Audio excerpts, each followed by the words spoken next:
What's up, guys? Husky Dave here. Just coming at you with another video here. We're installing a Badlands ZXR 9000 winch on my 2001 Grand Cherokee. We're also going to go ahead and do the big 3 upgrade. I got these little bus bars here that I'm going to be adding my accessories to. And I also got some nice thick 0 gauge cable. Got that from New Concepts. I'll have a link in the description. I also got these fancy, super nice terminal lugs here, or battery connectors rather. They have 3 inputs on either side, or either side, positive, negative. So I got a 0 gauge here, this big guy. I got a 4 gauge right there in the middle, and then an 8 gauge on the end. This little screw right here comes out, and you can put either a terminal lug on it, or they have these fancy little studs you can put on it too, so you can keep your original battery cables if you don't want to do the splice like I'm doing. Overall, they seem pretty decent quality, so we'll see how that goes. All right, guys, we got the next couple sets of cables out here. We got, this goes to your fuse block here, this green dangled janky looking thing, which I don't think is factory. This end goes to the alternator, as you can see here. This end here goes to the battery. So I think what I'm going to do is cut this end off here and see if I can reuse this bracket. If not, then I'll just use 2 terminal lugs, 1 for each wire. Not a big deal there. I got the ground wire out too. This goes to the battery, and then to the side of the body here. Looks like we got this guy here is all interlined into the bundle. This one goes to the alternator, back of the alternator. This thicker green one here goes down into, I believe, the starter. And also, I can't really do much with it because they're connected to this little jumper plug here, which I don't really know where this goes. I'm not going to dig into that, but trying to get this starter cable out is going to be not too fun. It goes back down here behind the firewall, and I don't know what's holding it in back there, so I'm going to take a little bit of time and try to get that guy out. I might also replace this little grounding strap here. I'm not sure yet. It seems to be in decent shape, but it just goes to this little terminal lug right here. Bolts on. This goes to the ECU back there in the back in there. A lot of tape and a lot of wire loom on this thing. I don't know if I'm going to put any of the wire loom back on. Alright, guys, I forgot to mention when I was disconnecting this battery tray, there's actually a battery temp sensor on the underside of it. So make sure you disconnect that before you rip this thing out. That way you don't do any damage to your cable. It might, but we'll see when the time comes. This cable is a lot thicker, and it's a lot more heat protected than that other stuff. So it should be alright with just letting it run through, but I might get some bigger wire loom just in case. Alright, guys, I got the final cable out finally. It is on the ground there.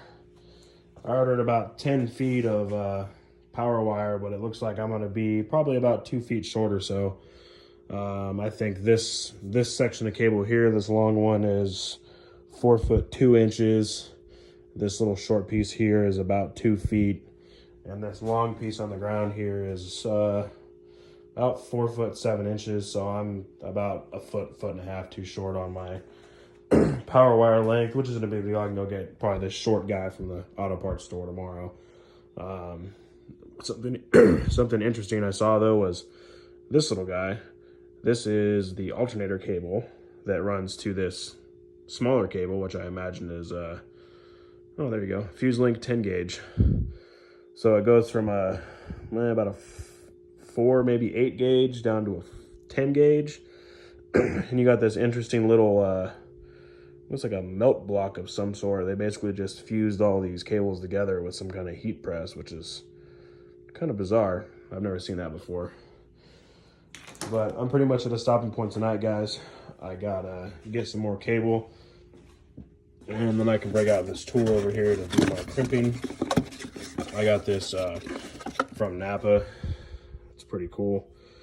Home Depot has it listed on their website. Tractor Supply has it listed on their website. It's a little bit cheaper at both those stores. I think this was about 30 bucks from Napa. And I think at Tractor Supply and Harbor Freight or Home Depot, they're I think like 18 bucks or so. Also looks like I'm gonna have to get a different size of these because it looks like all the this half inch hole is too big for all of these connectors. But it is 1/0 thick gauge for these cables, so I'll just go over the ends like this and call it good. Anyway, I think that's it for tonight, guys. Hopefully get back at this again tomorrow morning and get this thing done and out of my garage for once. All right, take care, guys. All right, guys, so we finally got these cables all hooked up and ready to go. Sorry I didn't get many progress photos of this. My buddy was in town and we just kind of busted through it because we wanted to go hit the snow. Since it doesn't snow here where I live very often, for example, last time it snowed here was 2011. That's just the perks of living in the high desert. It doesn't really snow very often, and when it does, you know, the whole town basically shuts down and everyone goes out and play. So anyway, just a quick little update. I got the alternator cable hooked up here. It runs down through here, under here, and then up over to this. I had to 90 the connectors, so they bolt up because the original Jeep one has the little 2-prong dealio. So this is what I got from here.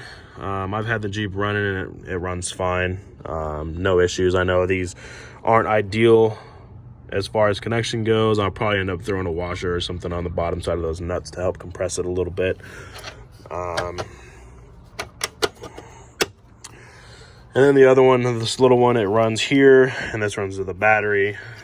You can see we got, this is fuse, this is for jump starters, this little tiny one right here is for the red bus bar, and this one here on the side runs back along and down to the starter.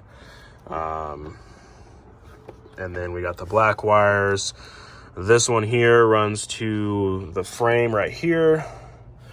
This one runs to the other side of that starter cable, or those jump start cables. This one here, this little one, runs to this bus bar, and then this other one here runs down and then to the motor on the side of the block. I'll go ahead and pull these off real quick so we can see inside here.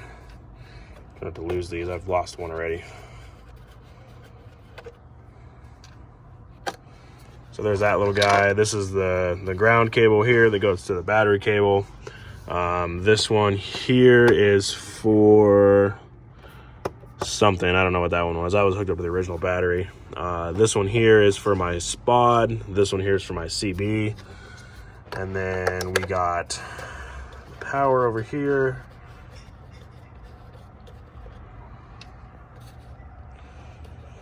And I just have these connected with self-tapping screws. I'll probably go through eventually and put some nuts and bolts on them to keep it a little more secure. But they're pretty stout. They don't go anywhere. And here's power. So we got the power coming from the battery terminal itself. Then we have power for my CB, and then power for my SPOD right here. And then, you know, the little fuse block for the SPOD. As you saw, the lid still opens just fine. No real clearance issues. I gotta kind of pull it out just a little bit so it bypasses this. I may actually just cut this little tab off so I don't have that issue anymore.